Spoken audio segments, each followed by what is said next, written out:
В Северной Осетии идут последние приготовления к празднованию важного религиозного и исторического события тысячелетия крещения Алании.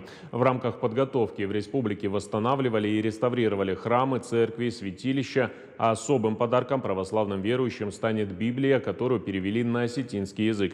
Работа заняла долгих 10 лет. Презентацию издания также включили в программу праздничных мероприятий. Лидия Цахилова продолжит тему.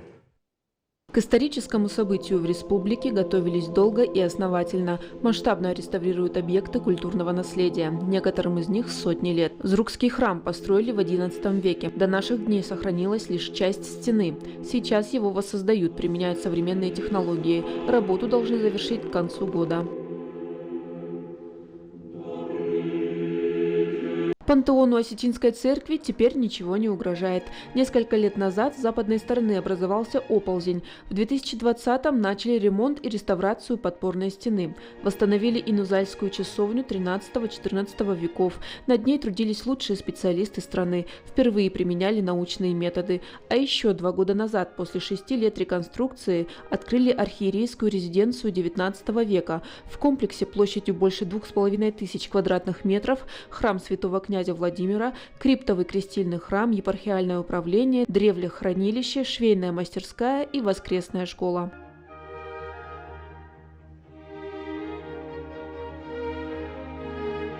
Тысячелетие крещения Алании республика отмечает с размахом. Программа насыщенная. На этой неделе в Национальном музее открыли выставку «Дорога к храму». На торжественном мероприятии глава Сергей Миняйло и архиепископ Владикавказский и Аланский Герасим. В свое время президент Российской Федерации сказал такие фразы, что нам надо возвращаться к своим корням, к своей истории. Есть возможность не только сегодня, не только до 24-25 числа, но и дальше рассказывать людям о нашей истории, о наших традициях, о наших обычаях и о нашей культуре. Этой истории, 1100 годам, длинной истории, продолжительной, ознаменовавшейся и подъемами, и страшными разрушительными поражениями, посвящена эта выставка.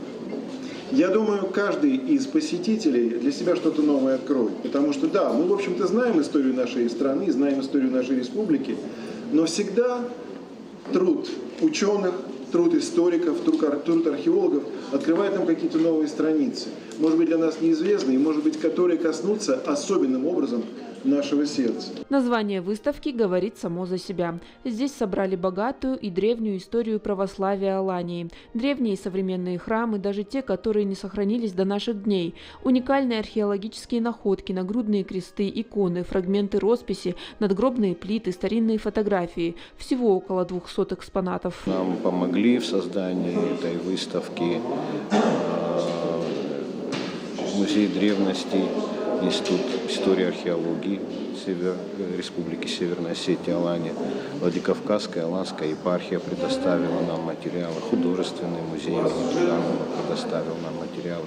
Так что вот такая, мне кажется, достаточно интересная и полная история христианства на нашей выставке представлена. Еще одна выставка «Ангелы-хранители» в художественном музее имени Туганова. Главная идея и связующее звено между авторами – вера и небесные хранители. Особое место занимают работы Кустахита Гурова. Его картина «Ангел скорбящий» – главный экспонат. Был такой момент, что в селении Дзивгиш я был на пленэре, и меня уговорили. Я уже хотел уезжать домой, и художница Лена говорит: Петрович, поедем, попишем. Поехали, пописали. Это было в августе, мы пописали, а в октябре ее разобрали, потому что она была аварийна, и восстановили. Но у меня она есть в моей графике, она тоже здесь, эта работа присутствует, она есть в том состоянии, в котором она была тогда. Поэтому я не знаю, вклад это или не вклад, но мне приятно. Уже завтра представят книжную серию «Аланская библиотека». В ней 17 изданий, монографии, архивные документы, сборники художественных и музыкальных произведений, фотоальбомы. Все об истории христианства и его роли в жизни нашего народа. Авторы – известные ученые, писатели, краеведы. Книги изданы Северостинским издательством «Ир» и включают в себя целый ряд исторических документов, научно-популярной литературы, исследований, музыкальных произведений, наглядно демонстрируют историю христианства в нашей республике. 14 сентября в 15 часов в Северостинском государственном академическом театре пройдет первое концертно-культурное мероприятие – это торжественная презентация серии «Аланская библиотека». Скоро представят Библию на осетинском языке. Священное Писание переводили около 10 лет. А еще пройдет фестиваль колокольных звонов с участием хоров Валаамского и Сретенского монастырей. И это лишь малая часть запланированных мероприятий. Лидия Цехилова, Игорь Войцеховский, Георгий Такоев. Специально для программы «В итоге».